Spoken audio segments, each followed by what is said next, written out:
religious people talk about God a lot, but that's not what's important to them. What's important is either the reward or the punishment.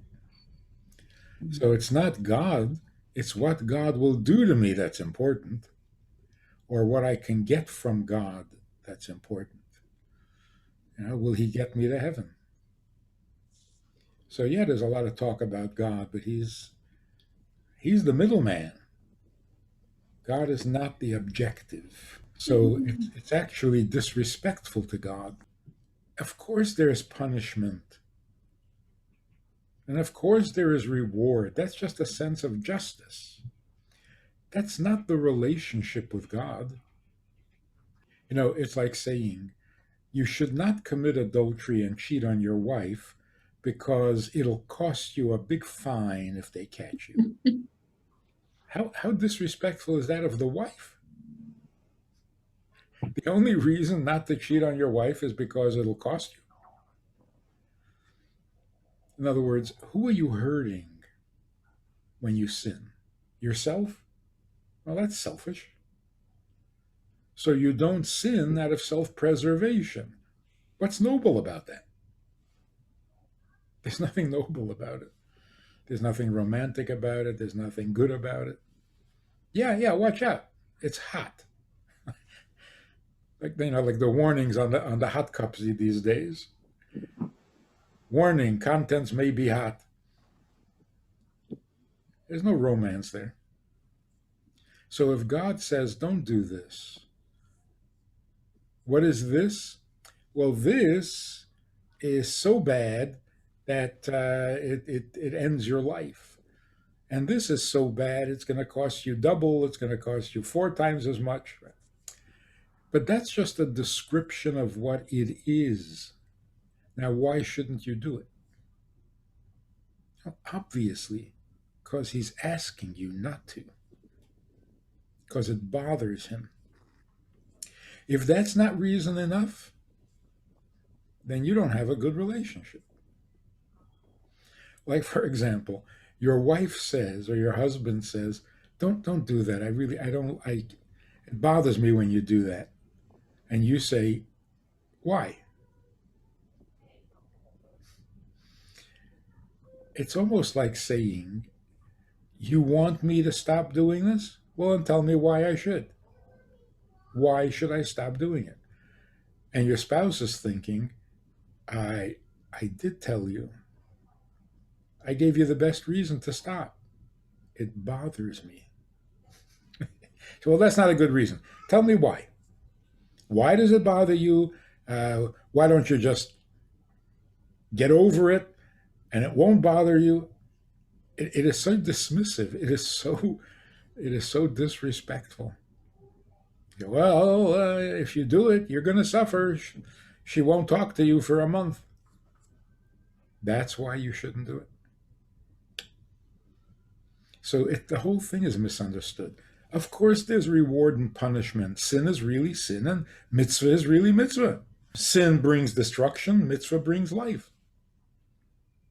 Now, why should you do what God asks? That's a completely different question. So, knowing the punishment or the reward was never meant to be your reason. It's the nature of the act. Like with reward. See, for these mitzvahs, you receive a reward in this world and in the world to come. Okay, that's a serious one. No, that's just the nature of that mitzvah. Doesn't make it any more important than the other. So this is so fundamental because the one thing you don't want is for religion to make you more selfish. You're going in the wrong direction. So to use God for your benefit, I mean, how selfish can you get? How narcissistic can we get?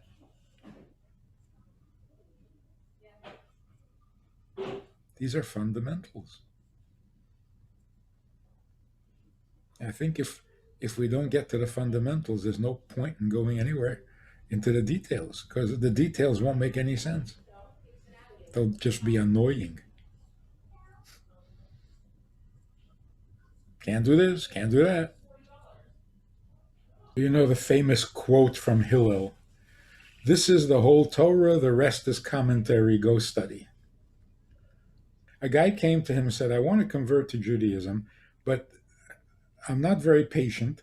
Give me the whole Torah, sum it up for me while I stand on one foot." And Hillel said to him, "What is hateful to you, don't do to others."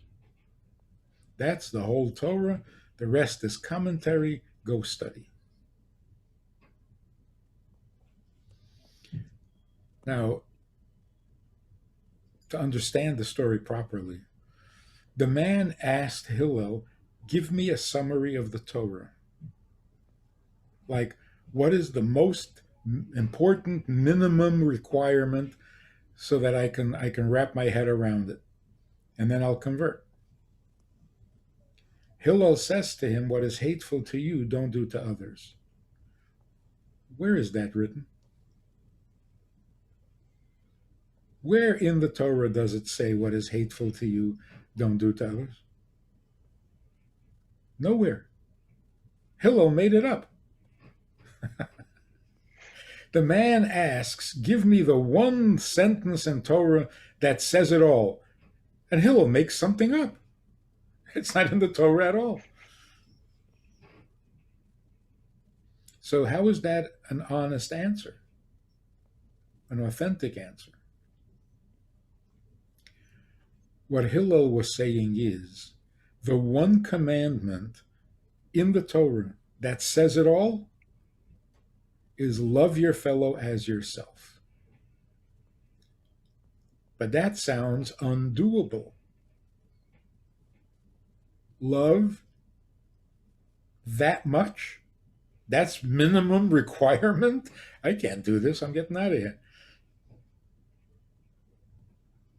So what Hillel did, he took that one commandment and he broke it down. Like, how do you start loving your neighbor? How do you start? Well, at least don't do anything he doesn't like. That's a start.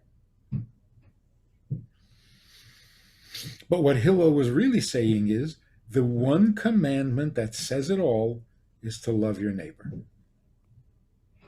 Only he made it palatable by breaking it down. How do you start loving people?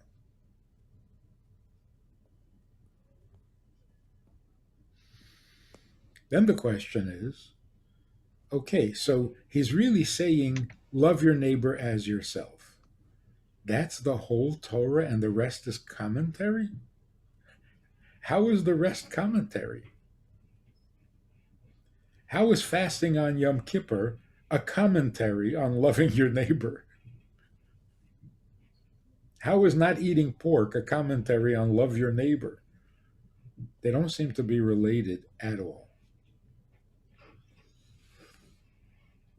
Hmm?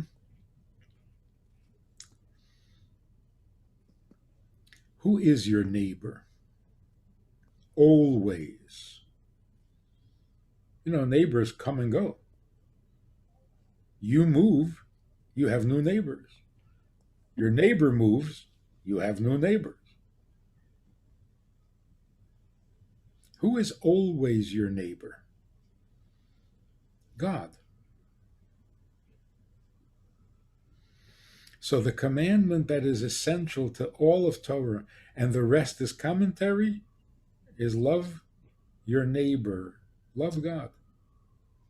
Yeah, the rest is commentary. So why do you fast on Yom Kippur? The guy you love asked you to.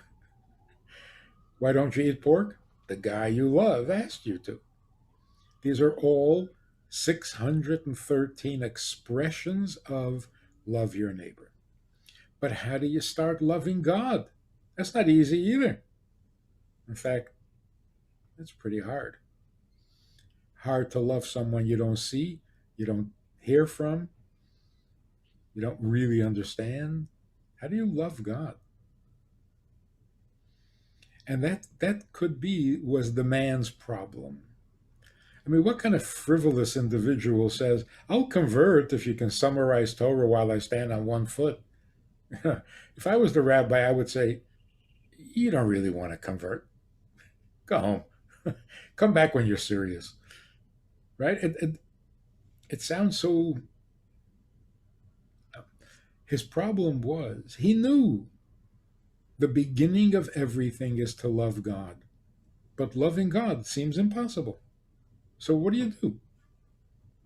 That's the meaning of standing on one foot.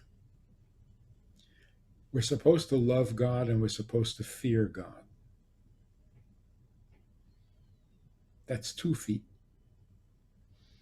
If you love God and fear God, you're standing on solid ground on both feet. The man came and said, I can't do both. Start me off. Give me one foot, either love or fear, but make it doable.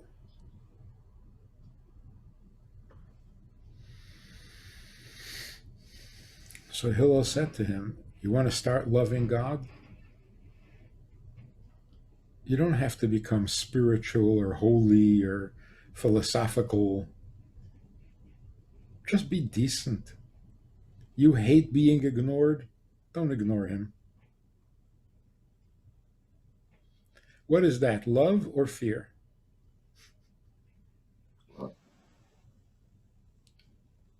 It's it's both.